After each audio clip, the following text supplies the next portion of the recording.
recent article on My Domain made an interesting argument that our love lives and the way that we give and receive love is greatly influenced by our parents. All right. According to licensed clinical psychologist Rebecca Bergen, says that our early years as children set the bar for what we want out of relationships later in our lives. She also explains how our childhood experiences provide a model for our adult relationships and what we can do to actually break those negative cycles and how we can actually raise the next generation differently. So ladies, how do you think your relationship with your parents has affected your love life? I think it affects you greatly. I know for me, if I'm dating a guy, how he treats his mother will tell me how he's going to treat me.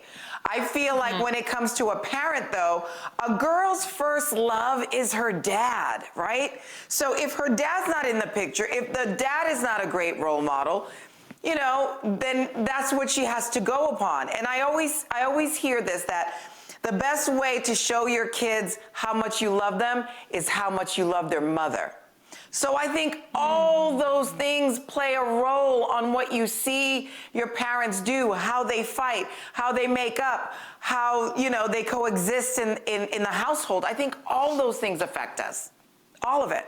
Well, you know, I grew up without a dad, and a lot of the people that I grew up with, we didn't have dads in the projects. I'm just sorry. That's just how it is. Don't put it on the blogs. And Lonnie said all black people don't have dads. I'm saying when I grew up in the projects, there were no dads around. And it did affect me. It affects how I look at men because I had to learn later in life how to deal with men. If I would have grown up with a strong male figure in my life instead of, you know, what I saw, I would have a different perspective, and it has affected me because it took me a long time to catch up. So I tell all my single friends to make sure that they have a good relationships with the father of their child because it will affect them later. And I have a question for you, Garcelle. It's like, you know, you being a divorcee, you know, how important is it for single mothers to have that strong father figure in their children's lives?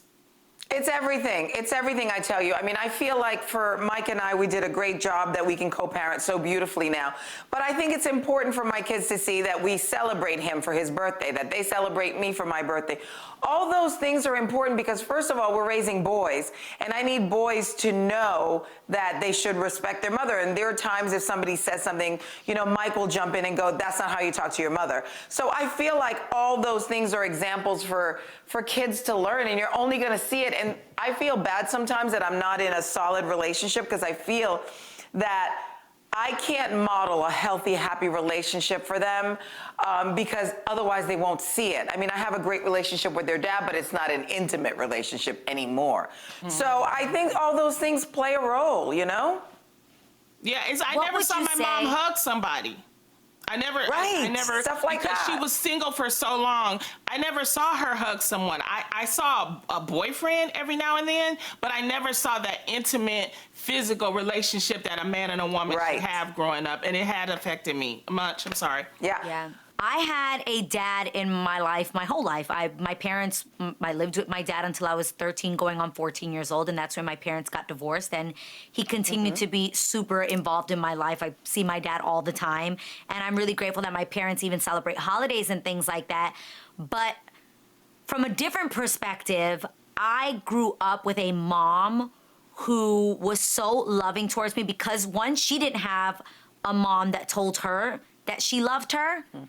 And wasn't very affectionate or communicative in that way to say, like, I love you, you're beautiful, you're smart. Kind of funny because our girl Rhonda at The Real always tells me every day, you was smart, you was kind, you was important. And I think that children need that. They need that. Yeah. But I think because my mom didn't have that, she really made it, you know, a very conscious effort to do that with both me and my sister.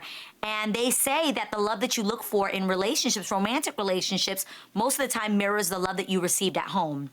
And I actually would blame my mom when I got into relationships when I was older, because I was like, Mom, you didn't prepare me for the real world. Everyone isn't gonna tell me I'm beautiful, I'm important, I'm kind, I'm, you know, and I would get into these relationships with men and somewhat be like, he doesn't like me, or he doesn't love me the way I was shown love at home. And that was really hard for me. And I have to be honest, one of the things that I remember, I was on an airplane with Israel. I'll never forget this. And he asked me on this airplane, he's like, why do you love me? And I actually took a second to think why I loved him. And it wasn't an easy moment. Like, I didn't just want to spew off, the regular things that I had told other people I had loved. I really wanted to think, why did I specifically love him? And I started crying, and I got super emotional because when I was thinking about it, I said, oh my God, you remind me of the love my mother gave me. That first love that I experienced, someone that tells me, you're beautiful, you're kind, like that. Oh, I'm getting emo now. But I remember, and I was like, oh crap, like I've been looking for that love. And you are a reflection of how I was raised. So all those years to blame my mom, now I'm grateful because I guess I was receiving love that was under the standard of what she initially showed me. And I'm grateful But for interesting that now. though, but interestingly, what you're saying is we look for the love that we got. But if you didn't get that love, then you don't know what you're looking for. You don't know how to get it. You're picking the wrong people trying to get different things. So, or you almost blame yourself for your upbringing and you think to yourself, was I taught wrong? Like, no one's ever good. This is almost too good to find, and it isn't. No. You just have to look for it, I think and this is the thing, Munchkin, the thing is that I didn't have that. So I always waited on the guy to approach me. And so I was always getting guys. Instead, now, as I got older, I realized, no, I need to realize what is it that I want in a man, not wait on the man to come and get me because I didn't know. So, and that's, once I understood what I wanted, what made me feel good, then I was able to reciprocate the love, and I was also able to draw in the type of person that was for me. So I always tell women, figure out who you are, what you want to be, what is it that you like, what turns you on, what you need. What's the feeling you want to feel with this man?